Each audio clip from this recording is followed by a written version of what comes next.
Bienvenue sur la chaîne Le Mental Parfait, où nous tirons les concepts clés de chaque livre publié sur la chaîne, afin d'approcher la vie et ses nombreux aspects, avec plus de hauteur.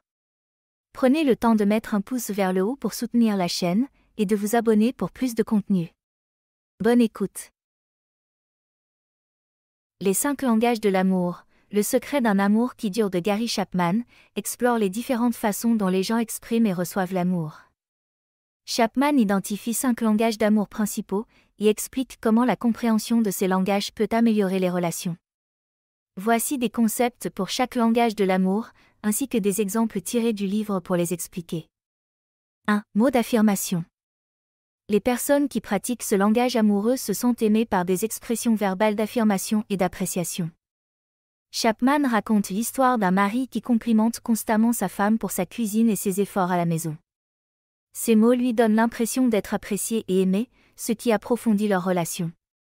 Imaginez un mari qui dirait à sa femme « Je suis tellement fier de ce que tu as accompli au travail. Tu es incroyablement talentueuse et j'ai de la chance de t'avoir. » Ces mots lui donnent le sentiment d'être chérie et valorisée, ce qui contribue à son bien-être émotionnel. 2. Le temps de qualité. Les personnes qui pratiquent ce langage amoureux se sentent aimées lorsqu'elles reçoivent toute l'attention nécessaire et qu'elles passent du temps utile ensemble. Chapman raconte un scénario dans lequel un couple passe du temps ensemble, engagé dans une conversation et des activités communes. Ce temps de qualité les aide à tisser des liens et à démontrer leur amour. Prenons l'exemple d'un couple qui passe un week-end à faire de la randonnée, à parler de ses rêves et de ses aspirations. Ce temps de qualité renforce leurs liens et leur procure la connexion émotionnelle dont ils ont besoin. 3. Recevoir des cadeaux. Les personnes qui pratiquent ce langage amoureux se sentent aimées lorsqu'elles reçoivent des cadeaux bien pensés qui témoignent de leur attention et de leur considération. Chapman évoque le cas d'un partenaire qui surprend l'autre avec de petits cadeaux significatifs, un livre qu'il a dit vouloir lire ou un plat préféré. Ces gestes leur donnent l'impression d'être choyés. Imaginez une femme recevant de son mari un bouquet de ses fleurs préférées, accompagné d'une note manuscrite exprimant son amour. Ces cadeaux montrent qu'il comprend ses préférences et qu'il se soucie de son bonheur. 4. Actes de service. Ce langage d'amour consiste à montrer son amour par des actions utiles et des actes de service.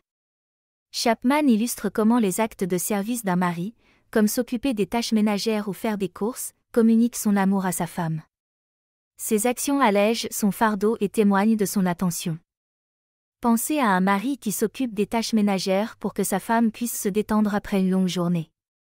Ces actions démontrent son amour et sa considération pour son bien-être.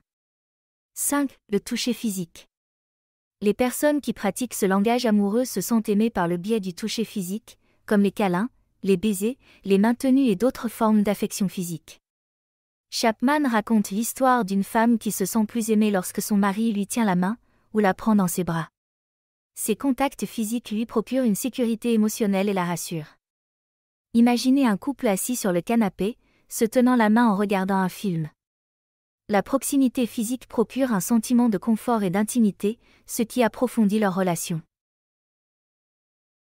Comprendre et parler le principal langage d'amour de votre partenaire peut grandement améliorer votre relation. L'ouvrage de Gary Chapman souligne qu'en exprimant activement son amour d'une manière qui correspond au langage amoureux de son partenaire, on peut créer un lien plus fort et plus épanouissant. Il est aussi important de noter que nous avons en général plusieurs langages, seulement, certains dominent plus que d'autres, et le ou les langages dominants peuvent changer ou évoluer avec le temps. Nous arrivons à la fin de cet audio. Soutenez et participez à la croissance de la chaîne en laissant un pouce vers le haut et en vous abonnant pour recevoir plus de contenu. Partagez votre concept clé préféré en commentaire, et en attendant le prochain audio, n'oubliez pas. Le savoir n'est rien sans la compréhension, qui n'est rien sans l'application. Au plaisir de vous revoir bientôt sur la chaîne, Le Mental Parfait. Perfect.